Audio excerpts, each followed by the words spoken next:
मेहरारू जब चाहिए अपना मर्द के मना ली हैं, झुका ली हैं।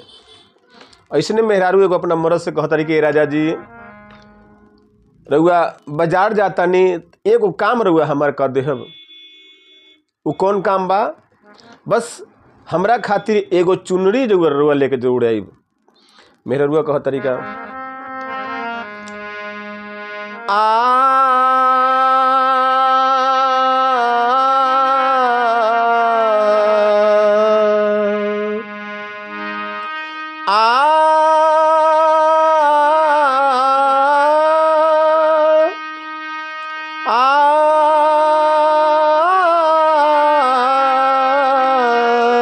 हो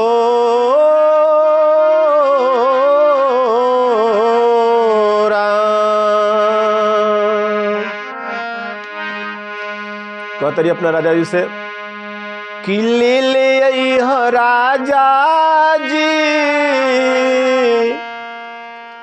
बजड़िया से चोनड़ी। सुन ली बात रउआ साफ साफ जे हम रउआ से कहतनी। ले ले राजा जी बजड़िया से चोनड़ी, ना तो बता देब तोह के दिखा देब,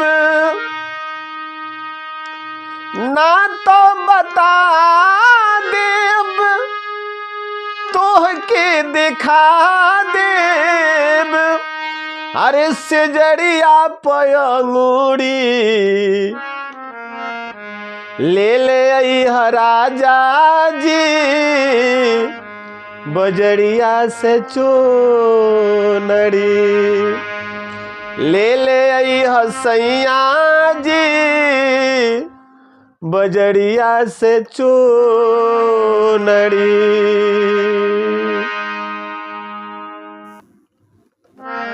आगे कहतरी मेहरारू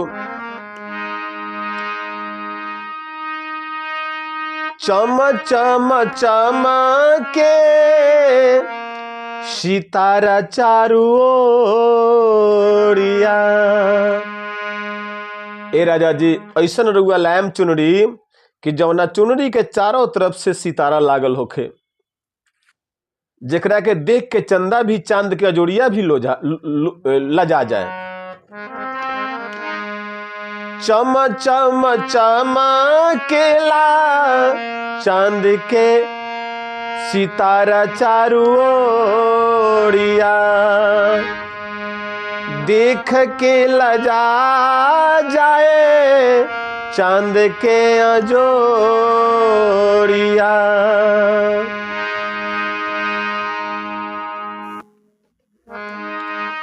देख के लजा जाए हो,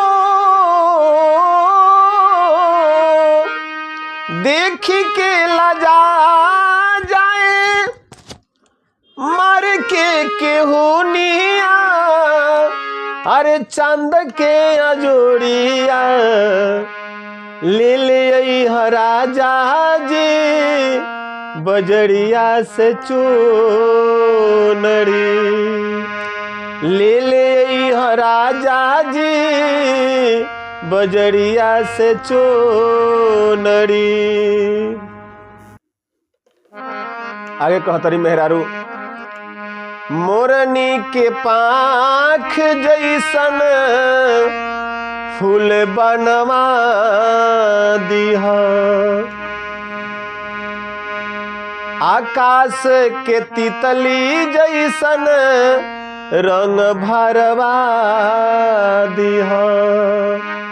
मोरनी के पाख जैसन रंग भरवा दिहा, आकाश के तितली जैसन फूल बनवा दिहा।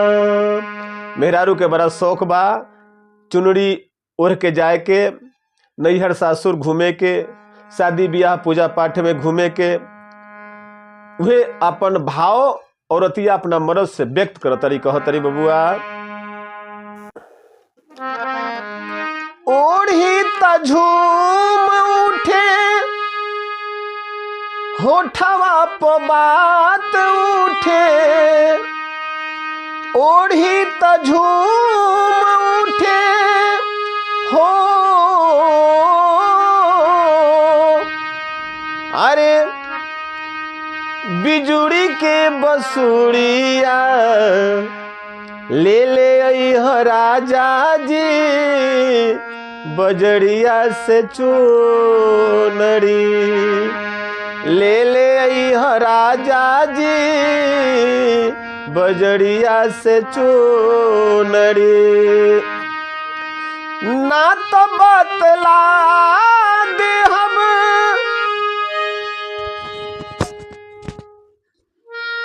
तोह के बता देब, अरे से जड़िया पयंगुड़ी ले ले अइह राजा जी, बजड़िया से चोनरी ले ले अइह राजा जी, बजड़िया से चोनरी ले ले अइह राजा जी, बजड़िया से चोनरी।